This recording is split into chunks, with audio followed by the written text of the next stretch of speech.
Bottom line is that there's just less autonomy out there and less control. When there are less positions, there's less opportunities, you have less control. As we think about the remaining executive positions out there, it's just getting tougher. So as positions are eliminated, for the people that are still standing, there is a lot of pressure. There isn't a lot of upward mobility, not a lot of mentoring from that standpoint. And so that's why I work with executives all the time. Welcome to the Hire Yourself podcast. Are you stuck in the corporate rat race, worrying about layoffs, and longing to take control of your destiny? This is the place for frustrated executives like you who want to escape the grind, live life on your own terms, and build wealth. Whether you're ready to make a full transition into franchise ownership or want to start building a side business along your corporate job, Pete guides you every step of the way. He'll talk about how to create career and income security, diversify your assets and income, and live life on your own terms. Your path to controlling your own destiny starts now. Welcome to the Hire Yourself podcast. My name is Pete Gilfillan. I'm an entrepreneur, a nationally recognized franchise consultant, the international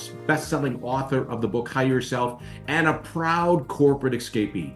My mission in life is to help senior level executives explore the path of franchise ownership, or simply put, take control of their destiny, to live life on their terms and to build wealth. Now, during the podcast, I always like to answer a question. And the question I want to answer today is that, there are more and more white-collar jobs disappearing. And that puts a lot of pressure on the remaining executives that are out there today.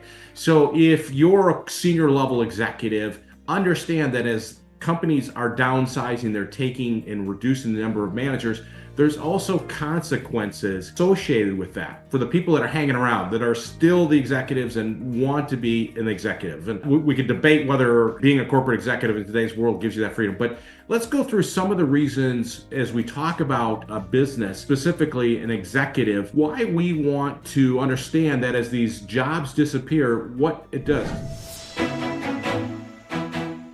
Number one is that there's just less career opportunities. And so you'll see this now as the management layers are being reduced.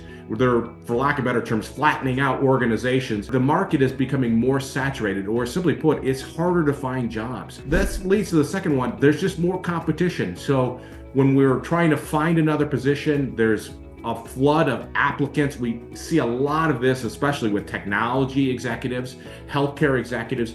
There's a flood of competition for specific jobs where recruiters aren't even returning people's phone calls. It's that intense. And then also, as they reduce the number of jobs, executive positions out there, there's lower compensation. They just, by the nature of it, senior executives are getting pushed into positions that maybe are making less money. We'll call it in position of underemployed, I guess would be the best term for it. And then there's more stress associated with it as jobs go away and the few executives that remain, it's more stressful. You have to, your workload from a standpoint. Maybe you're doing what two people used to do in your position. The idea behind it is that we are kind of under a lot of specific pressure around that. As we look at developing, one of the things I liked in the corporate world is that you can continue to develop and move up, and there's just less opportunities to move up in the organization or upward movement or mentorship. I like Ford because those great executives help me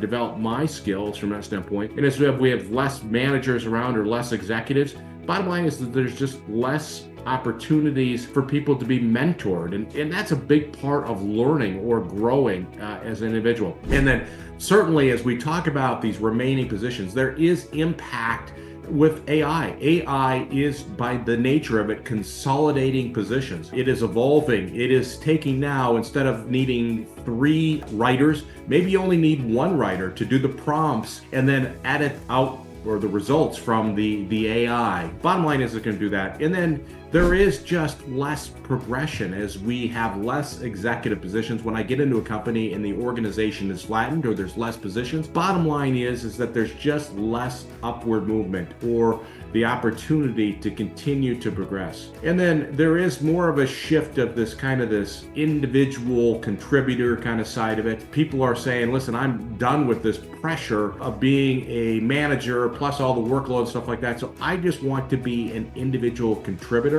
And then certainly there is just more and more pressure, demands on executives that are still there in terms of getting results and immediate results.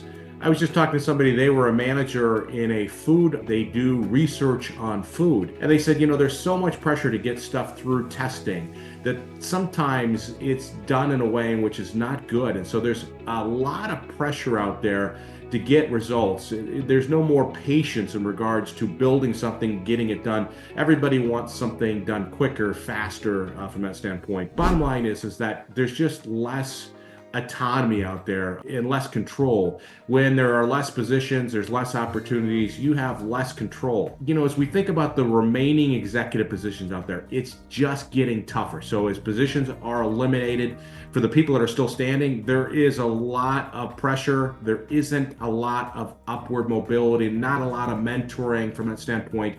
And so that's why I work with executives all the time that say, listen, Pete, I want to start putting a plan in place that I can take control over my destiny. Maybe I keep my corporate job for a period of time and I start a business on the side where I can create a secondary income. I can build a bridge to escape the corporate world so I can get out of all this craziness. So if you're ever in a position where you are one of the executives that's still around and you're seeing a lot of this pressure that I've just talked about, I'm here for you. I encourage you to go to hireyourself.com, schedule a time with me. We'll talk a little bit about your situation. But at the end of the day, there are less executive positions, and the people that are in these executive positions are under a lot of pressure. So why not take control of your destiny, live life on your terms, and certainly build wealth.